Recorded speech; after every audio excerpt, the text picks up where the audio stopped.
Do you find it hard to focus? In today's fast-moving society, the majority of us have lost our ability to just sit down and focus on one task. We find ourselves getting distracted and our mind is left wandering around. Hey, my name is David, and in this episode, I'll teach you how to enter the zone.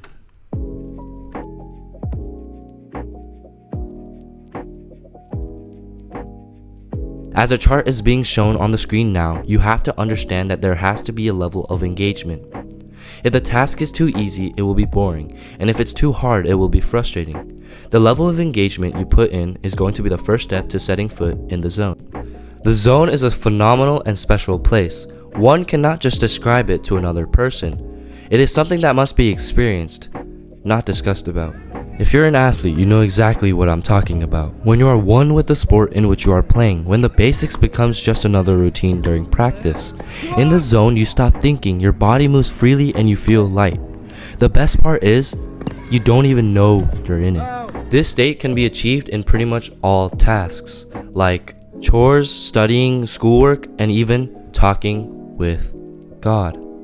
A key part of your relationship with God is when you learn how to talk with God and not to God. While you are doing this, you are indeed experiencing a place that is yearning in your heart. To be really in the flow state, it comes down to why you are doing the thing you are doing and what your intent and purpose of doing it is. Answering these questions for yourself is important, but ignoring them won't help you in the grand scheme of things. God has given each of us the opportunity to enter this extravagant place that can only be described and is not physical. And even if you don't want to answer the questions that make you think, you have to, because if you remove bluff, sarcasm, and immaturity, what is left is deep thinking on the things of this world. There are so many distractions in this modern world that even I, Tiger Roo, struggle with in this fallen world. But one thing I want to make clear is that in order to enter this mysterious but amazing state, you need to undergo preparations. As we thirst for water in this world, we must consume it as much as possible in our daily lives. And whether you are trying to lock in for a study or workout session, water is essential in order for your body and mind to work properly. A surprising concern is that over 75% of Americans are chronically dehydrated. This further encourages you to get up and drink water. And when you get stuck on a problem, do not be afraid to ask for help. A wise man once told me, "It's better for you to fall forward on your knees than to fall backwards, because it is easier to get up from your knees than it is for you to get up when on your back." T. Ron Hicks. For example, coming in and asking your teacher or classmate for help on an assignment can help you solve your problem. Sitting there and procrastinating will only make matters worse. What is motivation without action? So when you say, "I will complete this task in this set amount of time," then get it done in that time frame. The most disliked person is the one that says that they will do something, but then doesn't. What I want procrastinators to know is that if nothing changes, then nothing changes. Meaning, if you continue in your path with bad habits, those will stick and nothing is likely to occur. Taking action is up to you. Sitting there and dealing with it won't get you far. In addition to this, the first thing you should be doing before any of these is to schedule your study sessions. It is important to allocate certain time frames out of your day to study and do your homework, because if you randomly plot down and expect yourself to finish everything, it will take you forever to make any progress. Also, I do not advise you to multitask, because working on things one at a time will be even more satisfying. Just know that for the future, sit down and devote your time to a single assignment and not multiple. Trust me, don't find yourself stressed when you have only made little progress in all of your tasks.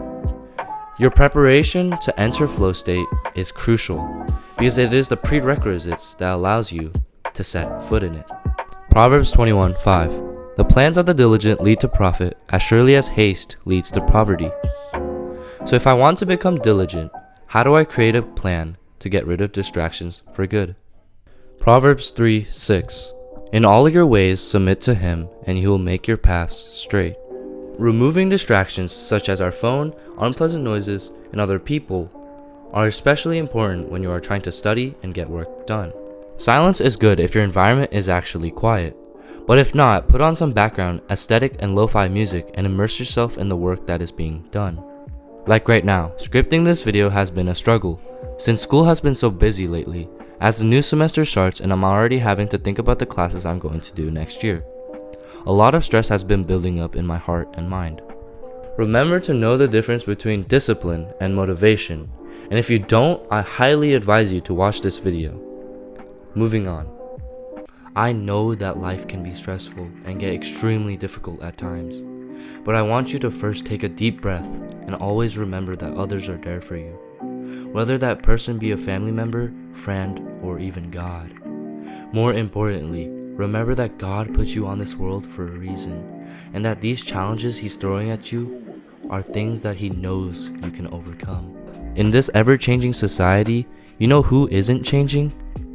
God. Hebrews 13:8. Jesus Christ is the same yesterday and today and forever. I tell you, brothers and sisters, if you do not have a place to vent or relieve stress in your life, you will ultimately become destructive, depressed, and will be shut down. I remember someone saying this, but can't remember who, but it goes something like this. Your mind cannot be in a state of gratitude and anxiety. So choose gratitude.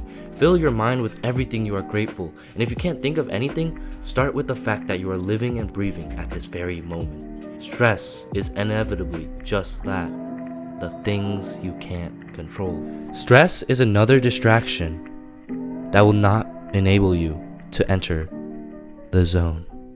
I recently saw a video that talked about if you really can't be productive, you should broadcast yourself doing the task, because in turn it will allow you to perform at a level where you complete the task because of the guilt you feel if you don't when someone is watching you.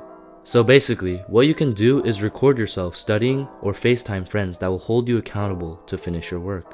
Study groups are great for you to be held accountable for your assignments, and socializing with people is also amazing for your stress level. At the end of the day, you need to learn how to study by yourself, and study methods like the Pomodoro technique are just traps that are meant for you to get distracted on your phone and lose track of time. So, obtaining sharp focus naturally happens as you apply the skills I talked about in this video, and entering the zone is achieved through hard work and never by chance. For nothing is impossible with God.